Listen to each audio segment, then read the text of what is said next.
আমাদের আমাদের মারার জন্য নয় এটা। আমরা এটাতে এখনই কোনো ম্যাডাম মারা যেত বা আমাদের মাথা ফেটে আমাদের এখন অজ্ঞান হয়ে যেত।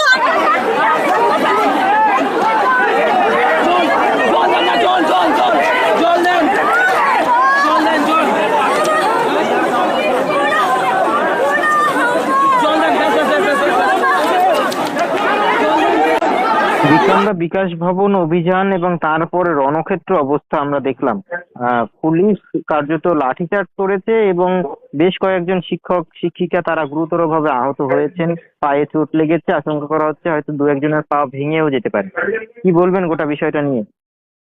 দেখুন, অত্যন্ত দুঃখজনক ঘটনা। আজকে আমাদের গণতান্ত্রিক দেশে, একটা গণতান্ত্রিক রাজ্যে পুলিশ শিক্ষকদের ওপর এইভাবে লাঠিচার্জ করছে এবং মারছে। এর আগে আমরা দেখেছি পুলিশ শিক্ষককে লাঠি মারছে। এর থেকে বড় অধঃপতন এই সরকারের আর কিছু হতে পারে না।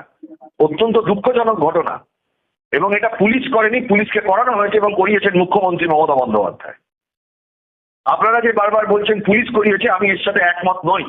পুলিশ করেছে এটাতে একমত নই। পুলিশ করতে বাধ্য হয়েছে কারণ মুখ্যমন্ত্রী নির্দেশ দিয়েছে। আপনার কাউকে যদি সরাতে হয় তাকে মেরে সরাবেন কি কারণে? আপনার তাহলে পুলিশ ফোর্স যখন তারা আসছিলেন তখন কোথায় ছিল? তখন আপনি আগে থেকে ল অ্যান্ড অর্ডার সিচুয়েশনটাকে কন্ট্রোল করতে পারেননি কেন? আপনার সরকার ফেলিও। শিক্ষকদের মেরে তার পা ভেঙে দেওয়া, পুলিশ লাঠিচার্জ করবে নিরস্ত্র শিক্ষকদের ওপরে, এ সরকারের থেকে কাপুরুষ সরকার, কাপুরুষ পুলিশ আমি আর জীবনে দেখিনি। নিরস্ত্র লোকেদের ওপরে এইভাবে লাঠিচার্জ করা। তাহলে আপনার ইন্টেলিজেন্স ব্যুরো কোথায় ছিল? ইন্টেলিজেন্স ইনপুট কোথায় ছিল? আপনি যখন তারা আসছিলেন তাদেরকে আগে আপনি ব্যারিকেডে আটকাতে পারেননি কি কারণে? তারা তো নিরস্ত্র অবস্থায় এসেছিলেন তাদের গণতান্ত্রিক আন্দোলন করার জন্য। মানুষের গণতান্ত্রিক আন্দোলন নেই, মানুষ সরকারের বিরুদ্ধে কোনো কথা বলতে পারবে না। আর এই যে ন্যারেটিভটা চালানো হচ্ছে পুলিশ মেরেছে, আমি এর সাথে একবারে একমত নই। এটা মুখ্যমন্ত্রীর নির্দেশে হয়েছে। মুখ্যমন্ত্রীর নির্দেশ ছাড়া এই জিনিস হতে পারে না। সারা পশ্চিমবাংলায় যত তৃণমূলের নেতা যেসব ল্যাম্পোস্ট, সেখানে মুখ্যমন্ত্রী ছাড়া কোনো কিছু হয় না। একটা শিক্ষককে মেরে দেবে, কতক্ষণ সহ্য করা যায়? কতক্ষণ সহ্য করা যায়? আমি সমগ্র মানব সমাজ যত শুভবুদ্ধি সম্পন্ন মানুষ আছেন তাদের প্রত্যেককে এটা নিয়ে প্রতিবাদ করতে বলবো, এবং প্রত্যেককে বলবো এবার আপনারা রাস্তায় নামুন। শিক্ষকদের উপর এরকম ভাবে অত্যাচার এটা সহ্য করা সম্ভব না, এবং এই সরকারকে পশ্চিমবাংলা থেকে বিদায় করতে হবে। এই লক্ষ্যে আমাদের নামতে হবে। হতে পারে শিক্ষক নিরস্ত্র শিক্ষক, তাদের হাতে কোনো অস্ত্র নেই, তারা পেন নিয়ে কাজ করে, তারা ছাত্রছাত্রীদের পড়ে, আপকামিং জেনারেশনকে পড়ে, তাদেরকে আপনি লাঠিচার্জ করবেন? এই লাঠিচার্জের নির্দেশে মুখ্যমন্ত্রী ছাড়া কোনোদিন লাঠিচার্জের নির্দেশ হয়? এইভাবে লাঠিচার্জ, লাঠি মারছে পুলিশ। পুলিশকে যদি ইনস্ট্রাকশন না দেয় তারা লাঠি মারবে, তারা পিটিয়ে শিক্ষকদের মারবে। এটা এটা এটা এটা এটা গণতান্ত্রিক দেশে মেনে নেওয়া সম্ভব? পুলিশ মন্ত্রীর নাম মমতা বন্দ্যোপাধ্যায়। আমি তো বলছি এই লাঠিচার্জের পেছনে আপনারা যেটা বলছেন ভুল ন্যারেটিভ বাজারে দিচ্ছেন যে পুলিশ মেরেছে না, মুখ্যমন্ত্রীর নির্দেশে পুলিশ মেরেছে। মুখ্যমন্ত্রীর নির্দেশ তাহলে আজকে যখন থেকে আন্দোলন শুরু হয়েছে তারা গণতান্ত্রিক প্রক্রিয়া আন্দোলন করছিল, আপনারা তাহলে ওখানে বসতে দিলেন কি করে? আপনাদের তার মানে ইন্টেলিজেন্স ফেলিওর। আপনারা দেখছেন রেগুলার হচ্ছে, তাহলে ওরা ঢুকেও কি করে ওইখানে?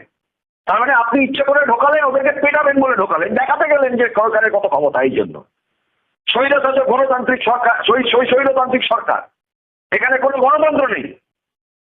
এর বিরুদ্ধে রুখে দাঁড়ানো দরকার আছে। আমি সমগ্র দলমত নির্বিশেষে যত মানুষ আছেন সবাইকে আহ্বান করবো, এর বিরুদ্ধে নামুন রাস্তায়। এর মুখ্যমন্ত্রীকে পশ্চিমবাংলা থেকে সরাতে হবে। কতক্ষণ সহ্য করা যায়? প্রত্যেকটা মানুষকে লাঠি দিয়ে পেটাবেন, মারবেন। আজকে পোস্টপোল ভায়োলেন্স যখন পশ্চিমবাংলায় হয়েছিল নির্বাচন হয়ে যাওয়ার পরে, কোনোদিন মুখ্যমন্ত্রীকে দেখেছেন যে যেরকম পরিমাণ পোস্টপোল ভায়োলেন্স হয়েছে, কত মানুষ মারা গেছে, একবার দুঃখ প্রকাশ করেছে? আপনি গদিতে বসে আছেন বলে যা ইচ্ছে তাই করে যাবেন, সেটা হতে পারে নাকি? আমরাও লড়াইয়ে নামবো, প্রয়োজন হলে আমরাও রাস্তায় নামবো। নিরস্ত্র শিক্ষকের উপরে হাত দিয়েছেন, এটা ছেড়ে কথা বলা হবে না।